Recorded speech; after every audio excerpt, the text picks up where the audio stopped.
What is aggregate function in SQL? This is the most important topic in CUET 2026. Today I am discuss what is aggregate function in SQL. So first of all I am showing this table. यहाँ पे table में लिखा गया है employee ID and employee name, department and salary. Employee ID जो है 1 2 3 4 5 6 and employee का name Ram, Amit, Ravi, Nitin, Varun, Sandy and यहाँ पे डिपार्टमेंट जो दिया गया है एम्प्लॉयज़ को HR marketing IT and testing. Salary जो दी गई है एक लेवल में यहाँ पे सैलरी को लिखा गया है।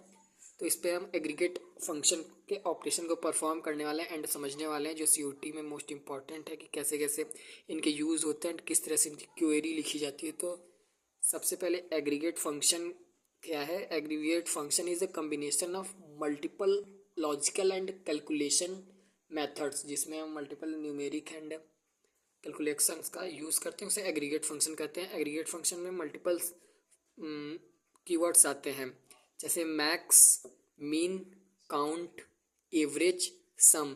सो सबसे पहले मैक्स को समझते हैं। अगर हमें मैक्स क्वेरी को चलाना है अपने इस टेबल के ऊपर, तो यहाँ पे सिलेक्ट मैक्स सबसे पहले लिखा जाएगा सिलेक्ट एंड फिर उसके बाद मैक्स एंड यहाँ पे सैलरी। इस वाले टेबल पे हम काम कर रहे हैं सैलरी फ्रॉम एम्प्लॉय। इस पूरे टेबल का नाम एम्प्लॉय है एंड हमने इस क्वेरी के जरिए सैलरी वाले को यहाँ पे देख लिया। अब अगर इस क्वेरी को हम रन कराएंगे तो जो हमारा आउटपुट आएगा, इसका आउटपुट आएगा सबसे मैक्स वाली जो सैलरी है वो आ जाएगी। तो इस टेबल में हम सबसे अपने मैक्स सैलरी हमारी कौन सी है? 1, 10,000, 20,000, 30,000, 40,000, 50,000। तो सबसे मैक्स सैलरी 50,000। तो इस क्वेरी का जो आंसर होगा, ये क्वेरी को जब रन किया जाएगा तो इसका जो आंसर आएगा 50,000 आएगा। And same aggregate function like mean. तो जब हम सेलेक्ट लिखेंगे एंड फिर mean salary from employee table में से सैलरी वाले कॉलम को सेलेक्ट किया गया एंड मीन, यहाँ पे मीन फंक्शन का यूज़ किया गया है। मीन सैलरी फ्रॉम एम्प्लॉय, हमें एम्प्लॉय के टेबल में से सबसे कम सैलरी वाले की सैलरी बताओ, मतलब सबसे कम सैलरी कितनी है। तो यहाँ पे जो इस क्वेरी का जो आंसर होगा वो होगा 10,000। एंड थर्ड है select count asterisk from employee, मतलब कि जब हम इस वाले क्वेरी का यूज़ करेंगे, यहाँ पे लिखेंगे select count asterisk from employee. तो ये जो एस्ट्रिक होता है वो ऑल का सिंबल होता है, मतलब हमारे पूरा जो हमारा ये टेबल है उसे आउटपुट में शो करने के लिए इस क्वेरी का यूज़ किया जाएगा। Count asterisk from show all rows, मतलब जितने भी रो होंगे 1 2 3 4 5 6 7 all row and all table को हमें शो करा देगा। एंड थर्ड है सेलेक्ट काउंट, यहाँ पे select count salary from employee, मतलब कि ये पूरे सैलरी, मतलब कितनी सैलरी है 10,000, 20,000, 30,000, 40,000, 50,000, इनको नहीं ऐड करेगा, बट कितना ये है लाइक 1 2 3 4 5 सैलरी है इस टेबल में। तो जो हमारा select count salary from employ है उसका आउटपुट 5 आएगा कि इस एम्प्लॉय वाले टेबल में 5 सैलरी के रिकॉर्ड्स यहाँ पे हैं।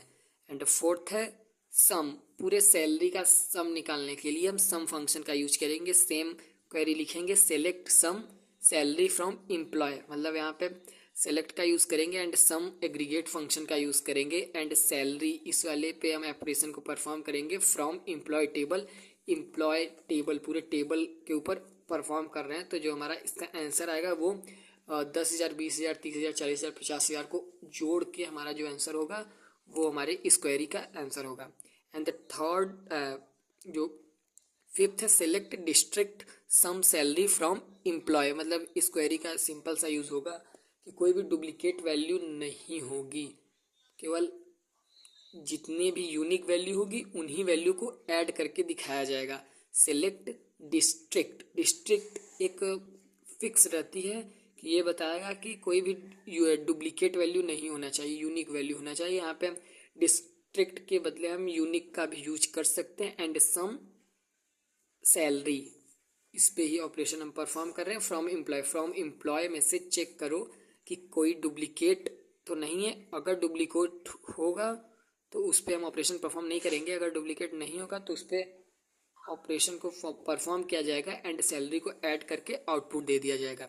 एंड जो सेवेंथ है, सेलेक्ट डिस्ट्रिक्ट एवीजे सैलरी। अब हम सैलरी की एवरेज निकालने के लिए भी हम एग्रीगेट फंक्शन का यूज़ करते हैं। This is so most important aggregate function, mean max count AVG sum. यहाँ पे जो मोस्ट टॉपिक से जो हर बार पूछा जाता है, एक this topic and this topic, this topic, this topic.